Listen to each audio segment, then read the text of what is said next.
Dalam nama Bapa dan Putra dan Roh Kudus. Amin. Shalom Alaikum. Berjumpa lagi dengan saya pada perenungan hari ini, tanggal 29 Mei 2021. Hidup dalam kepercayaan penuh akan Dia. Bacaan liturgi hari ini diambil dari kitab Syirak 51 ayat 12 sampai dengan 20 dan Injil Markus 11 ayat 27 sampai dengan 33. Saudara-saudaraku yang terkasih di dalam kasih Kristus, setiap kali kita mengikuti perayaan Ekaristi, pasti kita dengan penuh iman akan berdoa, "Aku percaya," yaitu syahadat para rasul. Pertanyaannya saudara-saudara, bagi kita yang mengimani doa itu, apakah kita dengan sungguh-sungguh percaya akan Allah Bapa yang Maha Kuasa, Pencipta langit dan bumi, dan akan Yesus Kristus Putra yang tunggal Tuhan kita?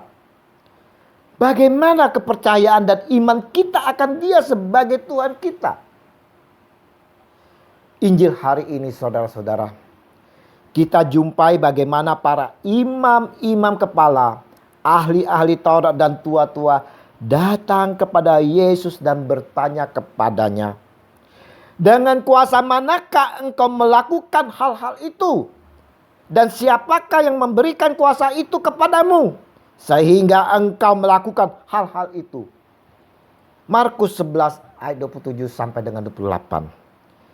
Saudara-saudaraku yang terkasih di dalam kasih Kristus, mereka ini bertanya karena mereka tak mampu bersyukur atas apa yang dilihat, atas segala perkara dan mukjizat yang dilakukan oleh Yesus.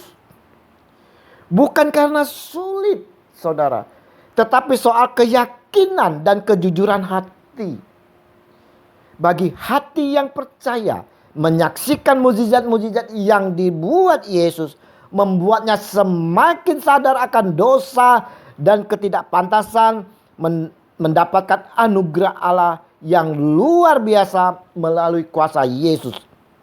Hingga mereka yang percaya makin dekat mau memuji Tuhan dan mencintai sesama. Tidak seperti para imam-imam kepala, ahli-ahli Taurat dan tua-tua ini saudara, yang tak percaya akan kuasa Tuhan Yesus.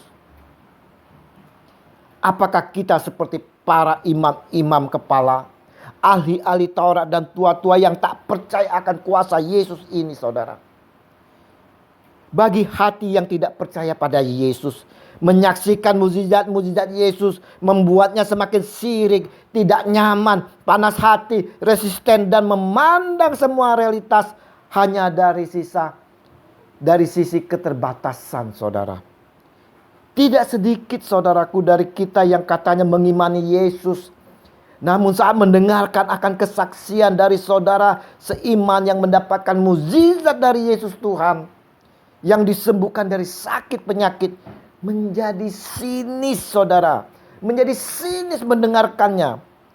Dan tak sedikit pula dari kita ragu dan bertanya-tanya, jangan-jangan dia memakai orang pintar, jangan-jangan dia pergi ke dukun.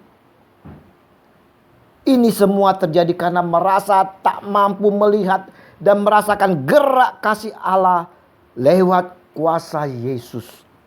Sentuhan kasih Yesus tak mampu menembus kekerasan hati mereka hingga menjadi keras dan melahirkan sikap penolakan. Inilah saudara-saudaraku yang terjadi pada diri saya sebelum saya dijamah secara pribadi oleh Tuhan Yesus. Saya mendengarkan, melihat kesaksian-kesaksian dari saudara seiman yang mendapatkan kuasa mukjizat Yesus. Apa sikap saya? Saya menolak, sinis dan tak percaya saudara. Itulah dulu saya yang tak melihat kuasa Yesus. Melalui perenungan hari ini saudara-saudaraku yang terkasih, kita semua diajak untuk semakin mengenal akan Yesus. Sungguh dengan penuh iman percaya akan Dia, Yesus Tuhan kita, bahwa mukjizatnya masih terjadi sampai saat ini. Kita dapat menerima mukjizatnya itu kalau kita sungguh-sungguh mau membuka hati dengan penuh kerendahan hati dan mau percaya sungguh-sungguh dengan penuh iman. Mari kita mau dalam keseharian hidup kita ini diwarnai oleh kepercayaan kita pada Allah yang terpancar dalam sikap dan tindakan kita yang bersumber dari kasih Yesus. Tuhan Yesus yang penuh kasih, penuhilah kami dengan urapan Roh Kudus-Mu di dalam hati kami, agar kami mampu hidup dalam kebahagiaan dan dalam keselamatan karena percaya kepadamu, demi Kristus Tuhan kami. Amin. Dalam nama Bapa dan Putra dan Roh Kudus. Amin. Selamat berakhir pekan, selamat bersukacita dalam Tuhan bersama keluarga. Ingat, virus corona masih merajalela. Ikuti prokes. Semangat. Shalom.